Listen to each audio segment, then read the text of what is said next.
पिछले वीडियो में हमने कुछ क्वेश्चंस देखे थे और पहले क्वेश्चन का आंसर 3 ओनली है और दूसरे क्वेश्चन में 2 ओनली है। इसमें पहला स्टेटमेंट गलत है, जिसमें कि अ, इस क्वेश्चन में पहला स्टेटमेंट सही है और दूसरा गलत है। करली हेयर जो था मथुरा में था और इस क्वेश्चन में जो है ये सिर्फ थर्ड जो स्टेटमेंट है वो सही है। ओके, आगे हम लोग सुंग डायनेस्टी देखेंगे। सुंग डायनेस्टी के बारे में हमने पिछले वीडियो में, सेकेंड लास्ट वीडियो में देखा था कि कैसे मौर्य वंश के अंतिम राजा को, बृहदत्त को, जो पुष्यमित्र सुंग थे, उन्होंने तलवार के झटके में काट कर गिरा दिया। और जब उन्होंने गिरा दिया तो सुंग डायनेस्टी से ही पुष्यमित्र सुंग जिन्होंने मारा था वो राजा बन गए और राजा बन के अपना एक अलग डायनेस्टी बसाए, सुंग डायनेस्टी। उनकी डायनेस्टी इधर थे, बंगाल साइड। ओके, फैली थी। सुंग डायनेस्टी में महर्षि पतंजलि जो थे वो कंटेम्प्रेरी थे इनके, पुष्यमित्र सुंग के। वो was the father of yoga. Yoga के गुरु माने जाते हैं, ये फादर माने जाते हैं, पिता योगा के। और महर्षि पतंजलि जो कि इन्हीं के राज्य में थे, पुष्यमित्र सुंग के राज्य में थे। पुष्यमित्र सुंग ने 36 साल तक रूल किया था। इसके लास्ट राजा जो थे वो थे देवभूति।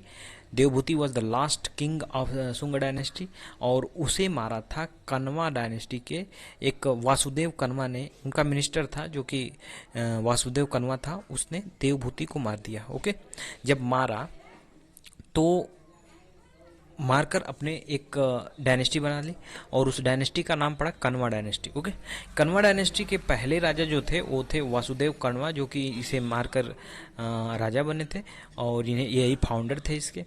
कनवा डायनेस्टी में 4 और राजा थे, जैसे वासुदेव कनवा, फिर भूमि मित्र, नारायण और सुशर्मा। भूमि मित्र अगले वासुदेव के अगले राजा थे और उसके बाद नारायण हुए, फिर सुशर्मा हुए। ये सब मिलकर 45 सालों तक राज्य किया कनवा डायनेस्टी ने। ओके, अब अगली डायनेस्टी है सतवाहन डायनेस्टी। सतवाहन जो थे ये ब्राह्मण थे और ये मौर्यों के सक्सेसर थे। In Purana they were also known as Andhra Satavahana, इनको पुराणों में आंध्र सतवाहन कहा जाता है। और सतवाहन वंश का जो फाउंडर था वो थे सिमुख। ओके, इन्होंने मगध पे भी आक्रमण किया था। सिमुख जो थे वो मगध पे भी आक्रमण किया था, तो इस बात को आप ध्यान रखें। सतवाहन वंश में अगले राजा थे Satakarni first. Okay, Satakarni first के ही बाद जो हुए वो हुए हाल जो थे अगले राजा थे और इन्होंने एक किताब लिखी थी गाथा सप्तशती, जो कि रिटन बाई हाल, और इसकी लैंग्वेज जो थी वो प्राकृत थी। उसे इसमें प्रेम गाथाओं का वर्णन है। तो आप इस गाथा सप्तशती का नाम याद रखें, केयरफुली इसे याद रखें। ओके, गुड़ाड़े जो था वो राइटर था ड्यूरिंग हाल के समय ये कवि थे गुड़ाड़े, और इनका जो बुक था वो था बृहद कोश। ओके, गौतमी पुत्र सतकर्णी जो थे अगले राजा थे और इनका टाइटल था एकमात्र ब्राह्मण या फिर अद्वितीय ब्राह्मण भी कहा जाता है। और इन्होंने शक किंग नाहपान के साथ इनका वॉर हुआ था। गौतमीपुत्र सतकर्णी ने शक किंग नाहपान के साथ वॉर लड़ा था। अगले राजा थे वशिष्ठी पुत्र पुलवामी, अगले राजा थे। इनका टाइटल था महाराजा या फिर दक्षिणापकेश्वर और इन्होंने फर्स्ट आंध्र सम्राट थे जो कि आंध्र को कैप्चर किए थे, आंध्र प्रदेश पे कॉन्कर किए थे। ओके, 2 तलवार वाले जहाज इनके सिक्कों पर मिलते हैं, तो इसका एक साइन ये भी हो सकता है कि हो सकता है ये लोग नेवी अपने पास रखते हों, इनके पास नेवी रही हो। अगले जो किंग थे वो थे यक्षी सतकर्णी और इनके सिक्कों पर भी नावों के चिन्ह मिलते हैं। तो कहीं ना कहीं इनका संबंध समुद्र से मिलता है। हो सकता है कि इनके पास नेवी रही हो, कंफर्म नहीं बताया जा सकता है, लेकिन ये माना जाता है। ओके, जो भूमि अनुदान का जो कार्य है वो सतवाहनों ने ही शुरू किया था। ब्राह्मणों को भूमि दान देते, टैक्स फ्री लैंड दे देते और यहीं से शुरू हुआ था फ्यूडल सिस्टम का कॉन्सेप्ट। सतवाहनों ने ही शुरू किया था फ्यूडल सिस्टम का कॉन्सेप्ट। तो आप वीडियो पॉज करके पढ़ना चाहें तो पढ़ लीजिएगा। और जो सतवाहन थे इन्होंने ही लेड कॉइन जो है बनाया था। Sushant also Satavahana also known for the lead coins, तो इन्होंने लेड कॉइन्स बनाया था। अमरावती स्तूप जो है वो सतवाहनों ने ही बनाया था और सतवाहनों की ऑफिशियल लैंग्वेज जो थी वो थी प्राकृत। ओके, तो यहाँ हो गए। अब क्वेश्चन देख लेते हैं। Inscription of which of the following ruler can be found on the Allahabad pillar also known as Prayag Prashasti. तो कौन कौन से राजाओं का प्रयाग प्रशस्ति पे वो मिलता है, तो ये क्वेश्चन है। अशोका, समुद्रगुप्त, अकबर, जहांगीर। तो इसका आंसर आप हमें कमेंट सेक्शन में बताएंगे। इसका आंसर हम लोग कल डिस्कस करेंगे अगले वीडियो में।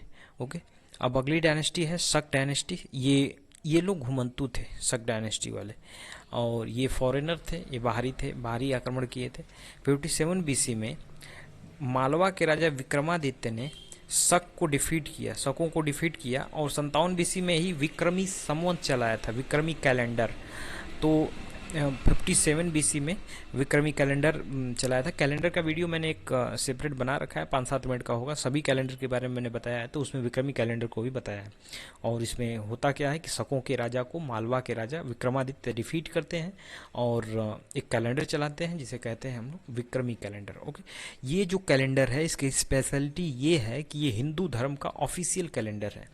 आप ये ध्यान रखें कि ये हिंदू धर्म का ऑफिशियल कैलेंडर है। रुद्रदामन जो थे, रुद्रदामन वो पॉपुलर किंग थे शकों के, और शकों रुद्रदामन ने ही जूनागढ़ इंस्क्रिप्शन जो था इससे रिलेटेड है। और first inscription written in Sanskrit, Rudradaman ने ही इंस्क्रिप्शन लिखवाया था जो कि संस्कृत में था। Sudarshan lake of Kathiawar was reconstructed by Rudradaman. जो सुदर्शन लेख है उसका रिकंस्ट्रक्शन करवाए थे रुद्रदमन ने। और Gupta king Chandragupta Vikramaditya killed Rudra Singh third. तो ये लास्ट राजा थे जिनको कि चंद्रगुप्त विक्रमादित्य ने मारा था। गुप्ता डायनेस्टी हम लोग अगले वीडियो में देखेंगे, आगे की वीडियोस में होगा। तो उन्होंने ही इसके लास्ट किंग को मारा था। ओके, अब पहला डायनेस्टी है। तो पहला डायनेस्टी के ये भी फॉरेनर थे, बाहरी थे, आक्रमणकारी थे, बाहरी आक्रमणकारी। ये ईरान से आए हुए थे। इनके जो पॉपुलर किंग एक थे गोंडो फार्नेंसिस। तो गोंडो फार्नेंसिस जो थे ये बड़े पॉपुलर थे पहला डायनेस्टी के। और इनके समय ही सेंट थॉमस आए थे जो कि first promoter of Christianity, to promote Christianity ये आए थे सेंट थॉमस। पहली शताब्दी तक ईसाई धर्म ने प्रवेश कर लिया। तो पहली शताब्दी तक ईसाई धर्म को प्रवेश कराने वाला व्यक्ति जो था वो था सेंट थॉमस। ओके, अगली डायनेस्टी है कुषाण डायनेस्टी। कुषाण डायनेस्टी को यूची भी कहा जाता है, नोन एज यूची। ओके, इसमें राजा थे उजुल कड़फिसिस जो कि फर्स्ट कुषाण किंग थे। और इन्होंने कॉपर कॉइन जो जारी किया था, कॉपर के सिक्के भारी मात्रा में जारी किए थे। विम कड़फिसिस जो थे अगले राजा थे। इन्होंने first king who issued gold coin, पहले राजा थे जिन्होंने गोल्ड कॉइन इशू किए थे। उनको कड़फिसिस सेकंड भी कहा जाता है। अगर कहा जाए कड़फिसिस सेकंड किसे कहा जाता है तो उजुल कड़फिसिस को कड़फिसिस फर्स्ट कहा जाता है। कनिष्क अगले राजा थे और 78 एडी में शक समवंत इन्होंने शुरू किया था। ये तब शुरू किया था जब इन्होंने शकों को हराया था। कनिष्क ने शकों को हराकर 78 एडी में शक समवंत चलाया था, शक कैलेंडर। ओके, फोर्थ बौद्ध काउंसिल कनिष्क ने ही करवाया था कुंदनवन कश्मीर में। ये महायान था, मूर्ति वाला जो सेक्ट होता है उसके ये फॉलोअर थे। और कनिष्क की 2 कैपिटल थी, एक थी पुष्कर और मथुरा। ओके, तो यही फोर्थ काउंसिल में ही डिवीजन हुआ था कैपिटल अरे इसका महायान और हीनयान का।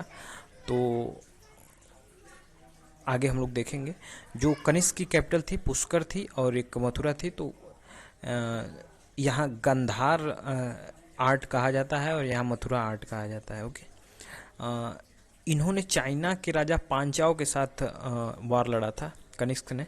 और इनके कोर्ट में कौन कौन से थे महान व्यक्ति थे, जैसे अश्वघोष थे, वासुमित्र थे, नागार्जुन थे, चरक थे, इनके कोर्ट में थे। ओके, साउथ का इतिहास हम लोग अगले वीडियो में देखेंगे। आज के लिए इतना ही। आप इसे ध्यान से देखें और इसे याद कर लें। Okay, thanks.